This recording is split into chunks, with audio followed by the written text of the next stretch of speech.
Anyone else feel emotionally destroyed right about now? Because I do. Oh man, I was not prepared for this. I was not prepared for this episode at all. Before I go any further, also, I would love to credit this artist who did this fan art picture of Rose, but I can't find the artist. So I would love to. I'd love to say, hey, I love your work, and I'd give credit to them, but I just couldn't find the source. So sadly, I can't do that. My apologies to my apologies. But anyway, let's move on to this episode review. Oh God. Oh, I knew from the description it was going to be tough. It was going to be heavy, but oh lordy, lordy, lordy! I was not expecting that. Just that. So the episode is pretty much Steven wants to get answers, and he wants to talk to his mom, and he goes into the room to make a copy of his mother. And to basically, to have finally spend some quality time and get some closure with his mother. And a lot of people were thinking, oh, this is going to be how we find out why Rose shattered Pink Diamond. We didn't get that. But what we did get was a lot of an emotional scarring, as is pertaining with this show. So, yeah, I will say that, at least Steven handled it perfectly, because rather than, do something like ruin the timeline, hashtag fuck you, Barry.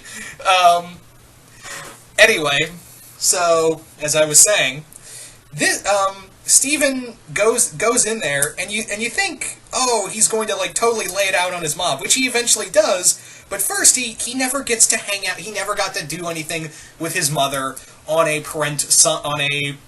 child parental level. And that's what they get to do for a little bit. And it's heartbreaking and fun at the same time. And yes, I did catch the Peanuts reference. I even love, for a musical cue, they actually did a bit of a musical cue. I think that was actually from the Peanuts. It wasn't the Peanuts theme, but I think it was one of the musical pieces of music from the actual show. Could be wrong, but I'm pretty sure what that is, or at least they're parodying it. And they go. If you saw the scene of the Peanuts reference, and I was like, oh, that's great. Oh man. And I gotta give credit for Steven when he just goes all balls out, when he is just screaming at this image of his mother. You can understand it because I would, you can't help but be like, I'm pretty sure he would feel like that after being told, how his mother was perfectly perfect in every way, and, but then, she did some shady shit like bubble bismuth and, not tell Garnet and the others, as well as, shatter Pink Diamond, even though she said all life was sacred, and, he just laid it all out there, and it was also really heartbreaking was that moment where Steven tries to take a selfie with his mother's image, and there's nothing there. And I was like, oh, that's hard. That killed me. that killed me. It's kind of interesting, because it's kind of reminiscent, this whole moment of Steven talking to Rose is actually very reminiscent to Superman, to Cal talking to Jor-El, in the Fortress of Solitude. And it's very much like that when you think about it. Steven's room, which was Rose's room, is very much like the Fortress of Solitude. It's a place where Steven can go to learn information as well as, be by himself mostly.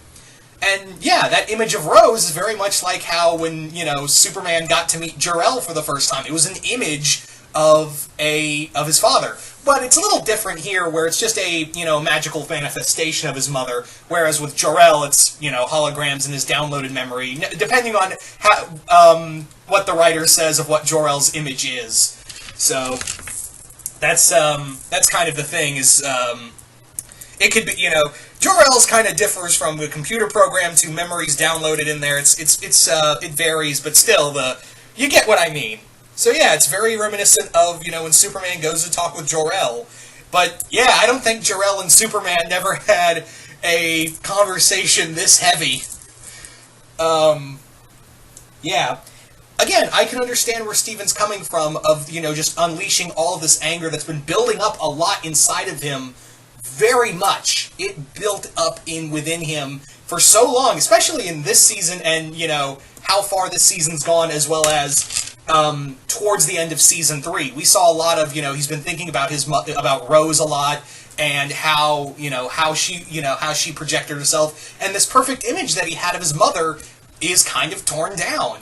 And I think that's kind of the thing we all have to deal with at some point of our lives with our parents in general, where we all have this great image of our parents, and then we realize, oh, yeah, you did some stuff, didn't you? Yeah.